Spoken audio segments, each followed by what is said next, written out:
कवच सुरक्षा प्रणाली के लिए प्रावधान किया गया है। इसी के साथ साथ हमने लोको पायलट के लिए भी एक वीडियो डिवाइस जिसको CVVRS और बाकी वॉइस रिकॉर्डिंग सिस्टम ये सभी इन सब का प्रावधान कर दिया गया। आपको जानकर खुशी होगी कि मोजाम्बिक देश के लिए उनके द्वारा एक मांग थी कि 3300 हॉर्स पावर के नए इंजन बनाने के लिए, और इसके लिए हमने 120 से ज्यादा डिजाइन हमारे बरेका यूनिट में बनाई है। और हमें पूरा विश्वास है कि अगले वर्ष तक हम ये मोजाम्बिक के 10 इंजन जो उनके देश के लिए बहुत महत्वपूर्ण होंगे, इनका निर्माण हमारे यहाँ पूरा होगा। पूरे भारत के लिए बहुत बड़े गर्व की बात होगी। इसी के साथ साथ मोरक्को के राष्ट्रीय रेलवे के लिए भी निर्यात करने के लिए हमने मानक गेज इंजन बनाने का काम शुरू कर दिया है। हमारे निरीक्षण विभाग ये सुनिश्चित करता है कि जो भी रेल इंजन हमारे यहाँ से निर्मित होता है उसकी गुणवत्ता सही हो, और इसीलिए निरीक्षण विभाग की हर वर्ष पूरी तरह से जैसे जैसे इंजन का निर्माण होता है, हमारे इंजन को लोको स्टेट या भारतीय रेल को समर्पित करने से पहले पूरी दक्षता से अपने निरीक्षण के कार्य को पूरा करते हैं। आप सभी जानते हैं कि हरित ऊर्जा यानी कि सौर ऊर्जा का अब देश में प्रचलन बढ़ गया है। आपको बताते हुए खुशी हो रही कि गत वर्ष तक हमने 4 मेगावाट का सोलर प्लांट हमारे पूरे परिसर में लगा दिया है। इससे लगभग 43 लाख बिजली की यूनिट हमें सौर ऊर्जा से मिली है, जो कि 22% हमारी पूरी खपत का हिस्सा है। यानी कि 22% बिजली हम सौर ऊर्जा से खपत कर रहे हैं। इसी के साथ साथ हमारे कुछ बिल्डिंग्स या भवन जैसे कि बरेका इंटर कॉलेज, और इनको शून्य लेवल यानी कि ये ऐसे बिल्डिंग्स हैं, भवन हैं जहाँ पे पूरी तरह हरित ऊर्जा का उपयोग किया जाता है। इसकी लेबलिंग भी हमें मिल चुकी है। आज के परिप्रेक्ष्य में युवा पीढ़ी का बहुत महत्व है, और हम चाहते हैं कि आने वाली युवा पीढ़ी हर तरह से स्किल डेवलपमेंट का फायदा उठाए। तो आपको जानकर खुशी है कि बरेका को पूरे भारतीय रेल में इस विषय में नोडल एजेंसी बनाया गया है। इसलिए हमारे यहाँ जो ट्रेनिंग स्कूल है, यहाँ पे युवाओं को अलग अलग तरह के ट्रेड के बारे में सिखाया जाता है।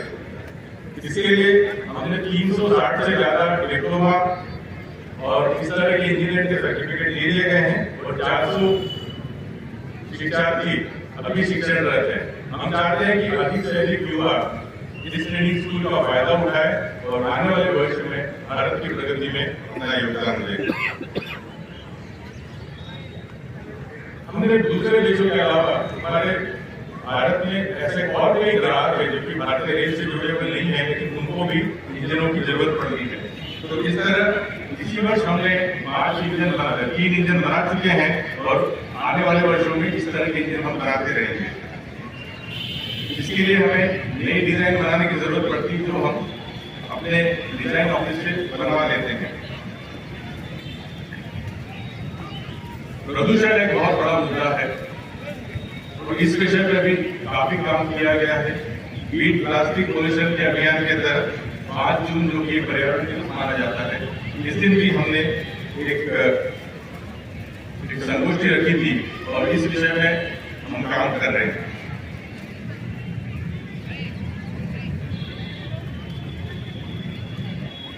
बरेका का जो कि रेल इंजन निर्माण करने का सबसे बड़ा दायित्व है, तो यहाँ के जितने कलपुर्जे हैं, यहाँ की जितनी मशीनरी है, इनको रखरखाव करना भी हमारी बहुत बड़ी जिम्मेदारी है। और मुझे ये जानकर खुशी है कि 95% यानी 95% से ज्यादा हमारी मशीनरी इस वक्त अवेलेबल रही है, उपलब्ध रही। इसका है कि जो कर्मचारी मशीनों के रखरखाव के लिए काम करते हैं, वो अपना काम सही तरह से संपादन कर रहे हैं। गत वर्ष भंडार विभाग ने लगभग 10,000 करोड़ की सामग्री खरीदी गई, और इसी के कारण हमने गत वर्ष सबसे ज्यादा 475 लोगों का निर्माण किया, जो कि अमेरिका के लिए सबसे बड़ा रिकॉर्ड था। आने वाले वर्षों में हमारा यही उद्देश्य रहेगा कि इसी तरह अधिक से अधिक रेल इंजन बनाते हुए और से और भारत रेल, भारतीय रेल और बाकी ग्राहकों को भी इस तरह रेल इंजन की सप्लाई करते हैं। एक महत्वपूर्ण काम जो हमने शुरू किया है कि जितने हमारे कर्मचारी अपनी लंबी सेवा लेके, बरेका परिवार की लंबी सेवा करके 30 वर्ष 35 वर्ष जब वो सेवानिवृत्त होते हैं, तो उनके सेवानिवृत्त होने के पहले हम उन्हें एक बैठक में बुलाते हैं, जिसमें उनके आने वाले वर्षों, आने वाली जीवन के लिए किस तरह निवेश किया जाए, किस तरह स्वास्थ्य के बारे में ध्यान रखा जाए, किस तरह नेचर से जुड़ा जाए, इस विषय में काम शुरू हुआ है। अब हर सेवानिवृत्त व्यक्ति अपने सेवानिवृत्त तिथि के पहले सारी जानकारी प्राप्त कर सकता है। इसके लिए कार्मिक विभाग एक गोष्ठी आयोजित करता है, उनसे बताया जाता है कि आने वाली जो उनकी जीवन शैली रहेगी वो कैसे रहेगी और उसका वो कैसे लाभ उठा पाएंगे और अपने स्वास्थ्य को भी बेहतर बना सकते हैं। इसी के साथ साथ कार्मिक और कर्मचारियों के लिए सभी तरह की जो सुविधाएं हैं अब डिजिटल फॉर्म में है। HRMS मॉडल आप सभी जानते हैं और अधिक से अधिक कार्य अब HRMS मॉडल के थ्रू के द्वारा किया जा रहा है। हमारे कर्मचारियों के लिए सबसे बड़ी सुविधा रेल चिकित्सालय है। इस चिकित्सालय का बहुत महत्व, क्योंकि हमारे सभी परिवार के सदस्यों को इसकी जरूरत कभी भी पड़ सकती है। इसके लिए अधिक से अधिक सुविधाएं जुटाई जा रही हैं। तीसरा मेजर रूट बना दिया गया है, एक नया कैजुअलिटी वार्ड जोड़ा गया है, एडवांस डेंटल चेक सिस्टम को बना दिया गया है, हाई स्पीड ड्रिल सिस्टम और एनेस्थीसिया वर्क स्टेशन भी बना दिए गए हैं। तो हम चाहते हैं कि इस चिकित्सालय में अधिक से अधिक सुविधाएं कर्मचारियों को प्राप्त की जाए। हम सबका दायित्व है और इस दिशा में हम अधिक से अधिक पेड़ लगाना चाहते हैं। वाराणसी शहर में हमारा परिसर लगभग 40% के दायरे में हम ग्रीन कवर रखते हैं, यानी कि पेड़ है, लेकिन हम चाहते हैं कि इसको और बढ़ाया जाए ताकि ये अपना परिसर और सुंदर रहे, अच्छा स्वस्थ वातावरण बना रहे। हर वर्ष अधिक से अधिक पेड़ लगाने का मुहिम चलाया गया है और मुझे खुशी है कि जब कोई भी सेवानिवृत्त कर्मचारी अपने सेवानिवृत्ति के दिन एक पेड़ लगाता है तो ये उसकी एक याद होती है जो बरेका के लिए वो दे जा रहा है। मैं चाहता हूँ इस दिशा में अधिक से अधिक कर्मचारी आगे आए और अपने आसपास की जहाँ भी जमीन उपलब्ध है अच्छे पेड़ पौधे लगाए ताकि अपने परिसर को और सुंदर बना दिया जाए। पानी के बचत के लिए रिचार्ज वेल बनाने की योजना है, पहले भी काफी बना चुके हम चाहते हैं और रिचार्ज वेल बनाया जाए। 240 से अधिक CCTV परिसर में लगाए गए हैं ताकि अपनी सुरक्षा का ध्यान रखा जाए और इसी के साथ साथ जो पब्लिक प्लेस है जहाँ की अधिक इसकी आवश्यकता है वहाँ पर CCTV लगाने का कार्यक्रम है। आप सभी जानते हैं बरेका परिसर में बहुत अच्छे क्रीड़ा स्थल है। हमारे यहाँ के स्पोर्ट्समैन काफी अपने नाम रखते हैं। मुझे बताते खुशी है कि 89वें Akhil Bharatiya railway athletic championship में श्री रोहित यादव ने भाला प्रक्षेप में रजत पदक और श्री अजय कुमार बिंद ने 1500 मीटर दौड़ में कांस्य पदक हासिल कर बरेका का नाम रोशन। आप दोनों स्पोर्ट्समैन को हमारी ओर से बहुत बहुत बधाई। भारतीय रेलवे टीम के कप्तान श्री करण शर्मा क्रिकेट के तीनों फॉर्मेट में भारतीय टीम के लिए खेले, ये सभी जानते हैं। बरेका के श्री जगदीप सिंह, श्री मनजीत सिंह और श्री सौरभ सिंह ने 35वें फेडरेशन कप हैंडबॉल प्रतियोगिता में भारतीय रेलवे टीम का प्रतिनिधित्व किया है। बरेका खेलकूद संघ ने खेलों के बढ़ावा देने तो बैडमिंटन वुडन फ्लोर को अंतर्राष्ट्रीय मानक सिंथेटिक कोर्ट में परिवर्तित किया गया है एवं नया खेल रोलर स्केटिंग और रोल बॉल स्टेडियम का निर्माण कराने जा रहा है। इसी के साथ बास्केटबॉल, बैडमिंटन, क्रिकेट, फुटबॉल, कुश्ती, टेनिस इन खेलों में छोटे बच्चों के लिए अकेडमी स्थापित की गई है।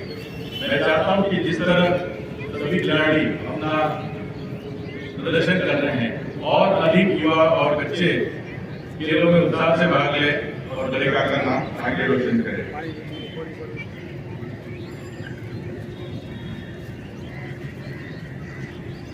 बरेका में राजभाषा समिति का भी दायित्व लिया गया है। नारा कहा जाता है कि नगर राजभाषा कार्यान्वयन समिति, इसका दायित्व भी बरेका के पास है और बरेका में राजभाषा के लिए जो काम किया जा रहा है पूरे बनारस और पूरे देश में काफी उल्लेखनीय माना जाता है। और क्योंकि एक वाराणसी प्राचीन और पावन नगरी है, इसी का उद्भव भी यहीं से हुआ है, तो बरेका इस दिशा में और आगे कदम बढ़ाएगा, ये मेरी पूरी उम्मीद है। बरेका महिला कल्याण संगठन रेलवे एवं गैर रेलवे बच्चों में जो विभिन्न गतिविधियां संचालित करती है, इनके द्वारा इस वर्ष चेतना के दिव्यांग बच्चों में ब्लेजर और यूनिफॉर्म के साथ ही प्रशिक्षण हेतु इको मशीन वितरित किया गया है। 25 वर्ष से ऊपर सेवा देने वाले ग्रुप के कर्मचारियों को सम्मानित किया गया है। महिला दिवस के अवसर पर लगभग 60 उत्कृष्ट महिला कर्मचारियों को ट्रॉली बैग उपहार स्वरूप प्रदान किए गए हैं। महिला संगठन द्वारा संचालित संस्थानों के शिक्षकों को पढ़ाएंगे, देश के औद्योगिक प्रगति में अपना योगदान देंगे और इसी तरह हम सभी मिलकर देश की सेवा करते रहेंगे। इसी उद्देश्य के साथ में आप सभी को फिर से एक बार गणतंत्र दिवस की बहुत बहुत शुभकामनाएं देता हूँ। बहुत बहुत धन्यवाद। जय हिंद।